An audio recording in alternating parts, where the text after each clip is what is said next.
Alhamdulillah alladzi ja'ala syahra ramadhana sayyida asy-syuhur anzala fihi al-Qur'ana hudan lin-nasi wa bayyinatin minal huda wal furqan. Asyhadu an la ilaha illallah wa asyhadu anna Muhammadan abduhu wa rasuluh. Allahumma shalli wa sallim wa barik ala sayyidina Muhammadin wa ala alihi wa ashabihi ajma'in, amma ba'd. Faqad qala Allah ta'ala fil Qur'anil Karim wa huwa asdaqul qailin. A'udzu billahi minasy syaithanir rajim.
Yang sangat kami hormati Ibu Haja Ati, pengasuh Majelis Taklim Al-Fatona,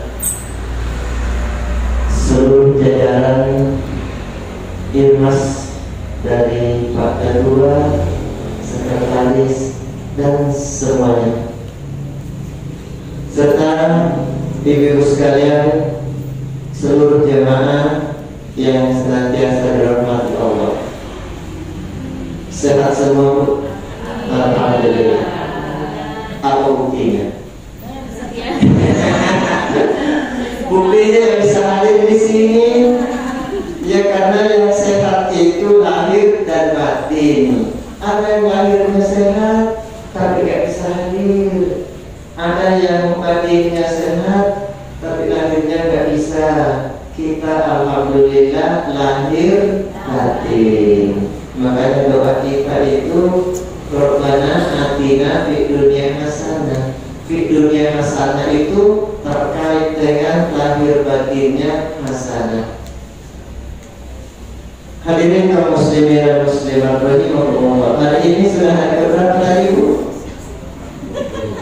Hari ke-7. Remaja nggak usah bikin SP. Alhamdulillah 23 hari lagi lebaran. Sebab kapan dari awal Ramadan sudah mikirin lebaran, berarti Ramadannya beli ikhlas. Karena mikirin ujungnya baik. Ramadan itu perjalanan, Idul Fitrinya itu akhir perjalanannya. Maka kalau di perjalanan itu kita tidak nyaman, sampai di ujung perjalanannya tetap merebut. Tapi kalau di perjalanannya nyaman,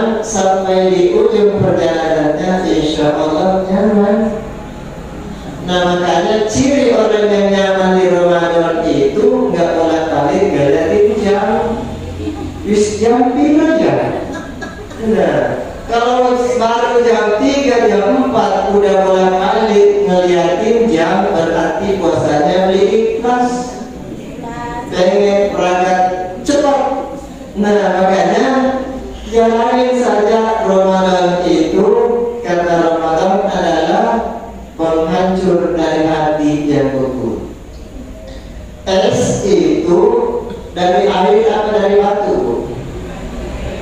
Tapi kenapa disebut es batu? Bukan es air. Iya, karena dia keras. Es itu dari air, tapi tidak disebut es air, disebutnya es batu karena dia beku. Meskipun dia dari air, kalau dicampur dengan air, enggak larut bersama air, tapi dia ngambang seperti yang di kali. Tuh. Jadi siapa yang hatinya membatu, itu seperti yang di kali, ngambang. Makanya perlu suhu yang lebih hangat supaya esnya mencair. Maka Ramadan ini disebut Ramadan yang artinya panas membakar. Apa yang dibakar oleh Ramadan? Hati yang 11 bulan di luar Ramadan itu membatu, membeku, dikentungi, diajani orang dekat, itu membatu. Ya, jadi kalau dia dengerin azan gak ngaruh, maka begitu dengar azan asal maling. Nah, azan yang paling ditunggu-tunggu di Ramadan azan apa, Bu? Maghrib. Makanya seandainya bisa habis azan subuh langsung azan maghrib aja, itu senangnya. Nah, jadi Ramadan ini hadir untuk mengencerkan dari hati yang membeku, supaya kalau sudah encer maka kembali larut lagi. Es itu dari air, tapi karena beku maka dia memisahkan diri. Kita sama-sama manusia, sama-sama KTP-nya Islam, tapi kalau hatinya beku nggak mau nyatu, nanti sibuk beli gaji juga mati. Jadinya justru karena kita mau mati, maka kita sholat. Sholat ya, sholat juga tetap mati. Ya iya, justru karena kita mau mati itu maka sholat. Seandainya urip terus, ya terserah kita. Makanya itulah hebatnya Allah kenapa menghadirkan mati, karena persiapan buat kita apa bekalnya. Maka bekalnya adalah fatazawwadu fa inna khairaz zadi taqwa. Berbekalah, sesungguhnya bekal yang paling utama adalah takwa. Maka kita ingin berpuasa kan dengan takwa. Untuk apa takwa itu? Ya buat bekal. Kita mau ke pasar saja nggak bawa bekal, balik libur. Sampai di sana kemudian 5.000, lagan liter, kan isin, malu, balik lagi. Masih mending ke pasar lupa bawa uang masih bisa kembali. Tapi kalau udah dikubur nggak ada modalnya, apa bukan kuburannya lagi, jalan balik-balik ke rumah lagi enggak.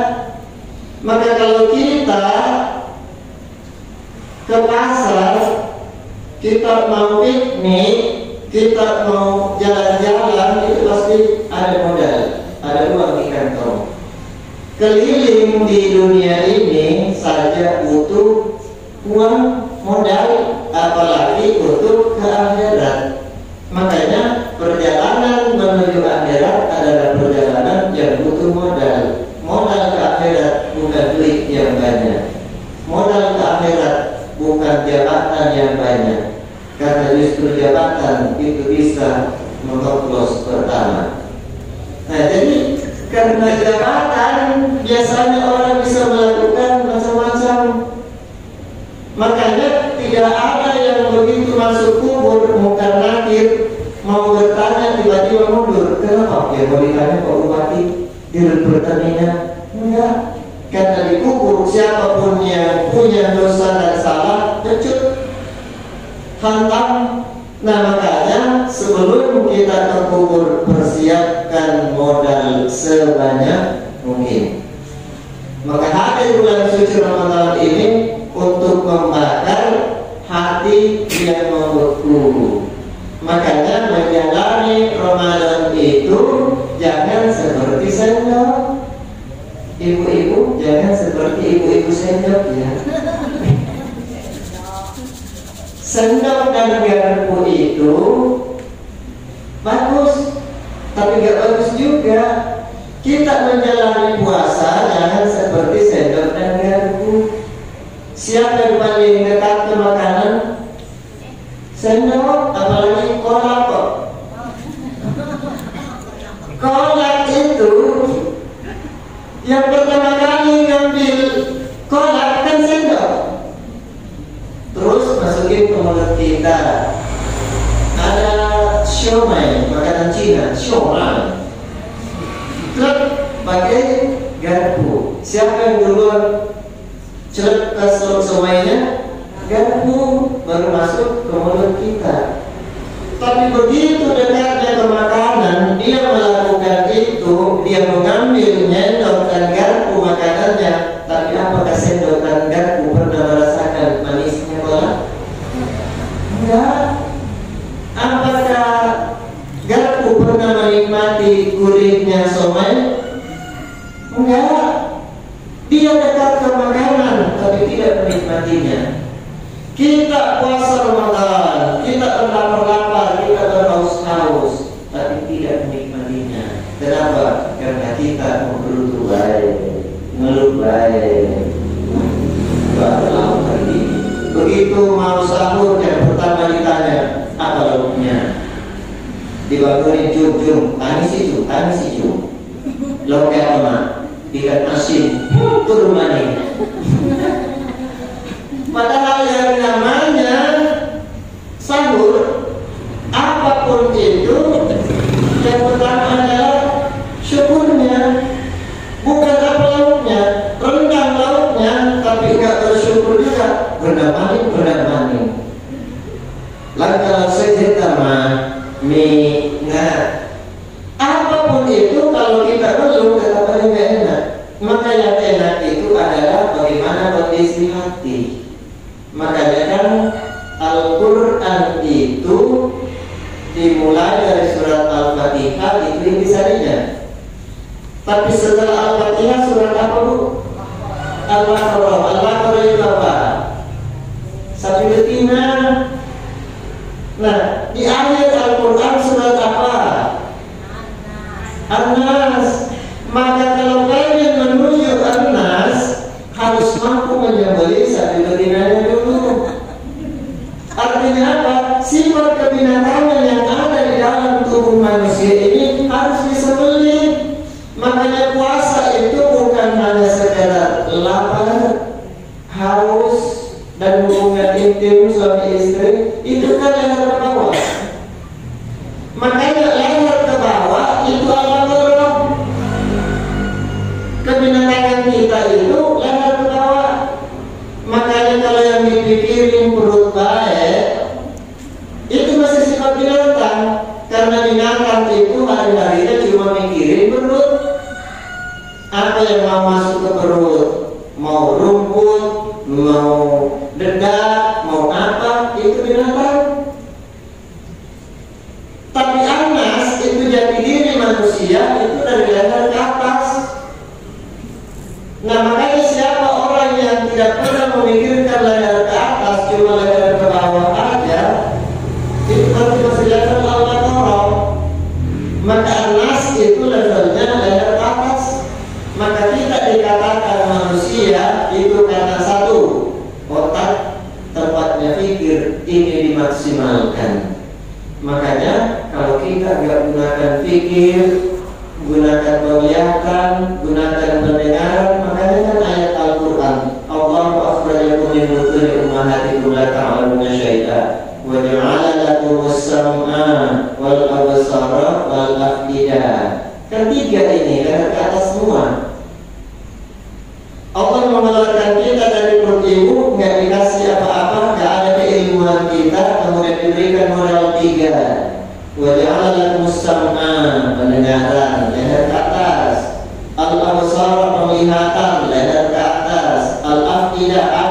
pikiran, leher ke atas semua, nggak ada leher ke bawah. Jadi kalau hidup kita mau hebat, leher ke atas yang diperhatikan. Makanya masalah kita itu muncul kalau kurang mengelola leher ke atas. Ibu-ibu punya masalah nggak? Punya masalah nggak, Bu? Remaja punya masalah nggak? Iya, remaja masalahnya remaja itu ya jomblo baik. Punya masalah pasti kita jawab, kita itu bangga kalau kita punya masalah nggak? Punya. Nah, pertanyaannya sekarang, masalah itu apa, Bu? Nah, tuh mikir kan, padahal tak kenal sengaku. Kita tuh kalau ditanya punya masalah nggak? Punya. Masalah itu apa? Mikir disip. Nah itu, kita itu punya masalah katanya, padahal sebetulnya tidak ada itu masalah, Bu. Yang ada adalah permasalahan dan pikiran kita. Masalah itu apa? Masalah adalah kenyataan yang tidak sesuai keinginan kita. Tapi apa yang tidak sesuai keinginan kita itu masalah? Sebetulnya bukan. Asal takrahu syai'an wa huwa khairul lakum. Boleh jadi menurutmu itu gak nyaman, gak baik, tapi menurut Allah itu baik. Wa asal tuhibbu syai'an wa huwa syarrul lakum. Boleh jadi menurutmu itu baik, tapi justru jelek bagimu. Oh, berarti baik dan buruk itu ukurannya Allah, bukan ukurannya maunya kita. Makanya kita itu kadang kalau mengambil pilihan yang salah. Misal kita itu kalau milih pakaian, apalagi mau lebaran, milih baju itu selektif sekali, sangat hati-hati. Ke matahari, ke CSD, milih. Di bolak-balik itu kan nggak ada orang beli baju langsung berapa, nggak melihat itu gimana, nggak pasti di bolak-balik. Satu aja benangnya kecabut, langsung disimpan, jelek. Padahal cuma satu benangnya. Nah, giliran omongan orang, kita itu nggak pernah selektif.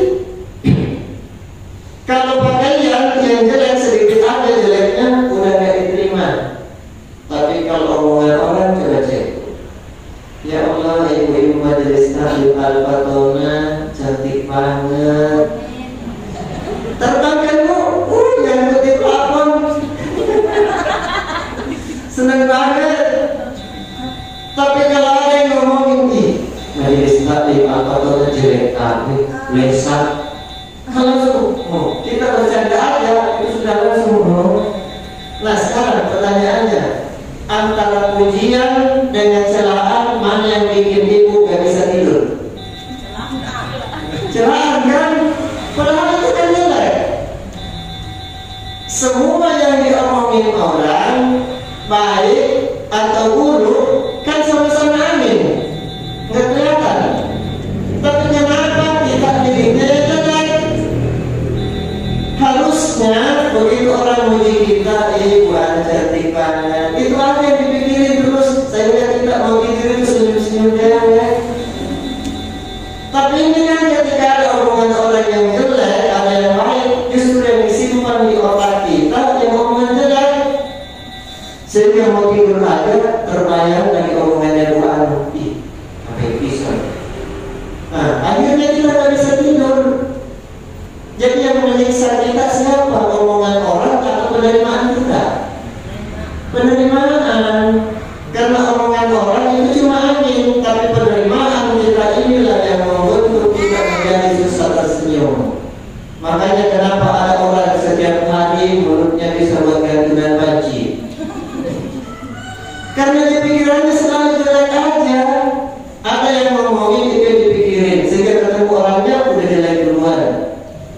Jadi sebetulnya bukan omongan orang yang bermasalah, tapi cara penerimaan kita. Maka masalah sebetulnya itu hadir karena kita tidak siap menerima apa yang kita tidak inginkan. Maka kalau pengen bahagia, ibu-ibu mau bahagia enggak? Beneran saya tanya lagi, ibu pengen bahagia enggak? Mau? Mau. Nah pertanyaannya, kenapa sekarang tidak bahagia? Kalau masih mau berarti kan belum. Iya kan? Mau kolak nggak Bu? Mau, berarti kan belum ada kolaknya. Nah, jadi kalau ditanya mau bahagia terus mau, oh berarti belum bahagia sekarang. Nah, kenapa tidak bahagia? Ya, jadi kalau ditanya mau bahagia enggak, karena saya sudah bahagia, kan begitu. Kapan kita masih mau berarti belum. Nah, jadi jangan mau bahagia. Bahagia ada sekarang. Makanya bahagia itu jangan disadarkan dan disyaratkan pada sesuatu. Saya nanti bahagia kalau sudah selesai Ramadan karena gak lapar lagi. Selama Ramadan pasti tersiksa. Kenapa? Karena syaratnya setelah Ramadan. Saya nanti bahagia kalau sudah bisa beliin anak-anak baju lebaran. Selama anak-anak belum dibeli baju lebaran gak bahagia. Jadi jangan pernah disadarkan saya nanti bahagia kalau anak-anak udah lulus kuliahnya. Selama anak-anak belum lulus masih kuliah menderita terus. Jadi jangan pernah menyandarkan sesuatu untuk bahagia. Bahagianya sekarang jalani hidupnya sambil berdoa. Makanya kita ini sebetulnya kita ini di bumi apa di dunia Bu? Nah ini ngaji itu harus mikir. Sebab kalau ngaji cuma dengerin baik itu cuma 15% yang masuk. Tapi kalau ibu-ibu ngaji sambil mikir, nah itu pasti 85% masuk. Makanya saya tuh senang ngajak ibu-ibu mikir. Nah kita ini sekarang di bumi apa di dunia? Ini dia kata kita itu nyamain aja, kita di bumi apa di dunia aja, pada baik. Padahal redaksinya beda. Bismillahirrahmanirrahim. Wa qala rabbuka lil malaikati inni ja'ilun fil ardi khalifah. Ketika Allah menciptakan manusia, menyampaikan kepada malaikat redaksinya fil ardi, di bumi. Tapi kenapa ibu-ibu kalau berdoa tidak berdoa Rabbana atina fil ardi hasanah, tapi doanya Rabbana atina fid dunya hasanah. Ayo kita di bumi atau di dunia?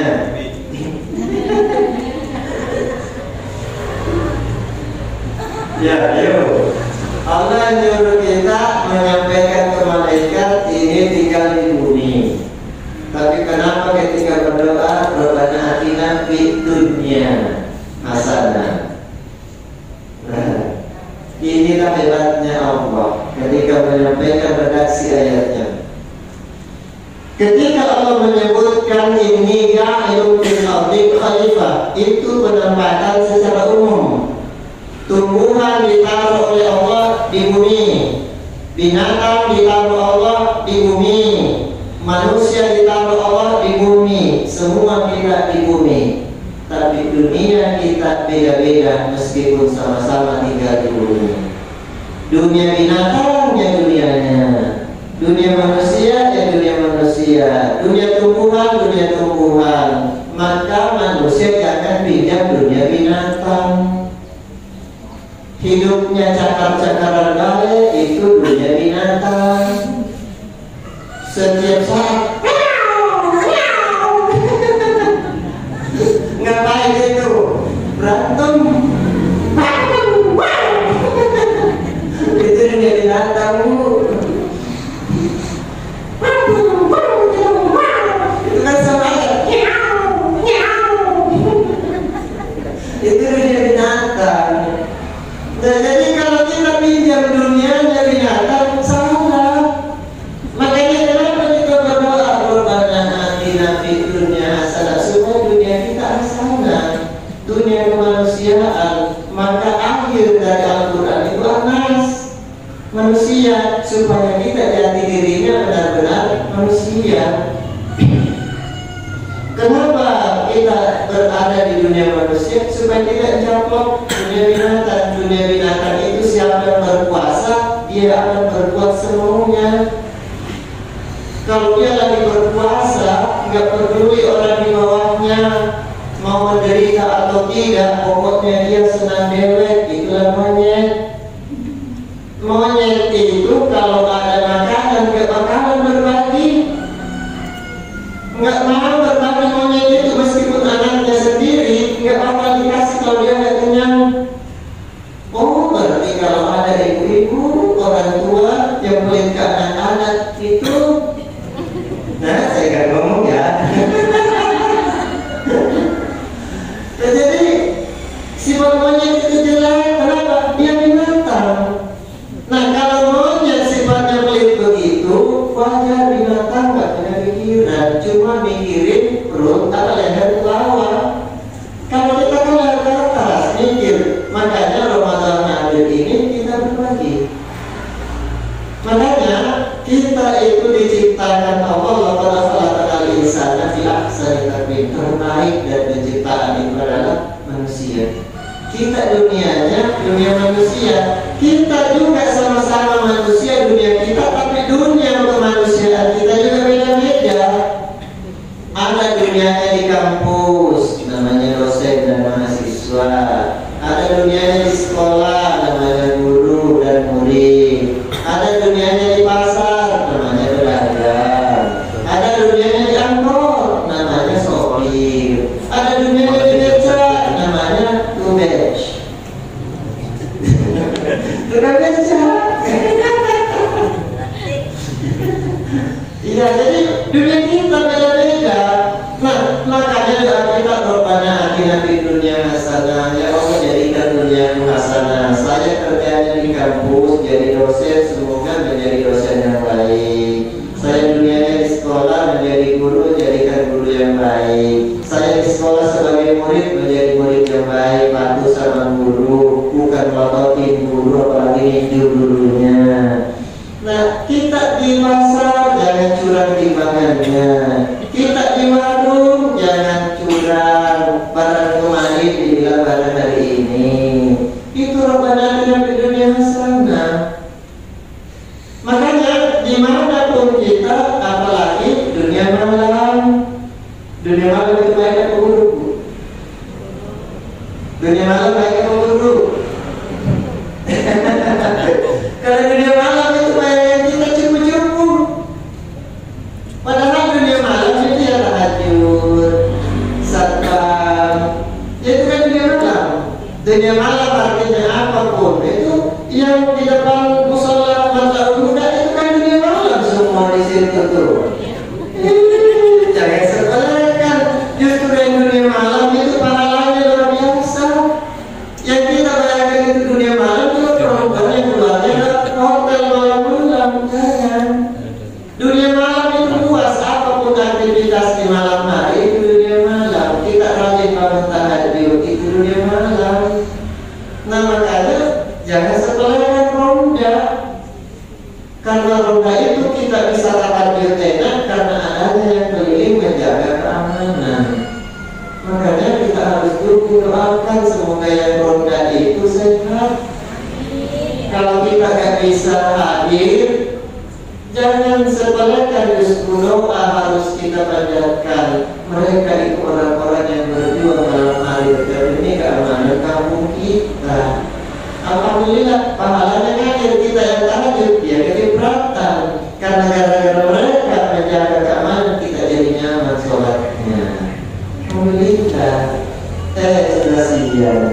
Baik, Bapak dan Ibu sekalian, Bapak, anak-anakku sekalian dan Ibu sekalian, sikut makanannya dicapak dan cari-cari kalau bisa dan dicari ya. Nah, tadi malah dari bawah ini. Kesimpulan dari pembicaraan kita hari ini, satu, Ramadan ini adalah pembakar. Apa yang dibakar bukan membakar tubuh kita, tapi membakar keutuhan hati kita. Supaya encer kembali, karena encernya hati kita insya Allah ngaji itu nyaman. Karena setiap huruf dibaca di bulan suci Ramadan itu menjadi pahala yang berlipat-lipat ganda. Bukan hanya berlipat ganda, tapi berlipat-lipat ganda. kita ajar insya Allah sholat tarawih ringan, tangan kita pun ringan untuk berbagi, dan semua serba enak, serba nyaman. Kenapa? Karena hati tidak membeku tapi mencair.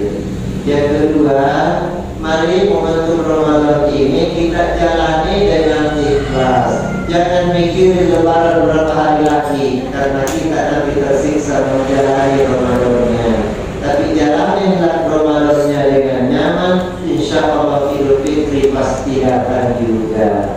Terima kasih dan mohon maaf. Mari bersama-sama kita tutup dengan doa. A'udzubillahi minasyaitonirrajim. Bismillahirrahmanirrahim. Allahumma shalli wa sallim wa barik ala nabiyyina syafi'ina wa karimina wa dhikri maulana Muhammad. Sallallahu alaihi wa sallam bi sahabat Rasulillah ajma'in.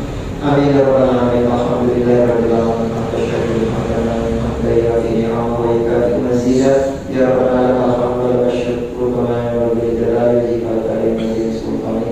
Allahumma rabbana taqabbal minna salatan wa siyaman wa qiyaman wa ruku'an wa sujudan wa maghfiratan wa tasyahhudan wa tasyahhudan ya Allah ya Rahman Rahim. Allahumma ya Allah ya Rahman Rahim. Pada siang pagi hari ini kami berkumpul ya Allah. Angkat derajat kami sebagai orang beriman dan berilmu. Jadikan iman kami istiqomah untuk senantiasa bertakarrub kepada-Mu ya Allah. Jadikan ilmu kami ilmu yang bermanfaat untuk kami dan orang di sekitar kami. Ya Allah, jadikan kami hamba-Mu yang sehat senantiasa untuk senantiasa beribadah kepada-Mu. Jadikan siang kami, puasa kami adalah puasa yang Engkau ridhoi karena kekhusyukan kami dan keikhlasan kami. Ya Allah, bahagiakan kami, bahagiakan keluarga kami, dan bahagiakan orang-orang di sekeliling kami. Jadikan menjadi sta'lim ini ya Allah, menjadi sa'lim yang Engkau ridhoi. Kokohkan persatuan di antara kami ya Allah, sehingga kami senantiasa berjaya berkuat. Rabbana taqabbal minna innaka antas samiul alim wa tub 'alaina innaka antat tawwabur rahim. Rabbana atina fid dunya hasanah wa fil akhirati hasanah wa qina adzabannar. Subhana rabbika rabbil izzati amma yasifun wa salamun alal mursalin walhamdulillahi rabbil alamin. Barakatil Fatihah. A'udzu billahi minasyaitonir rajim. Bismillahirrahmanirrahim. Alhamdulillahi rabbil alamin. Ya Allah,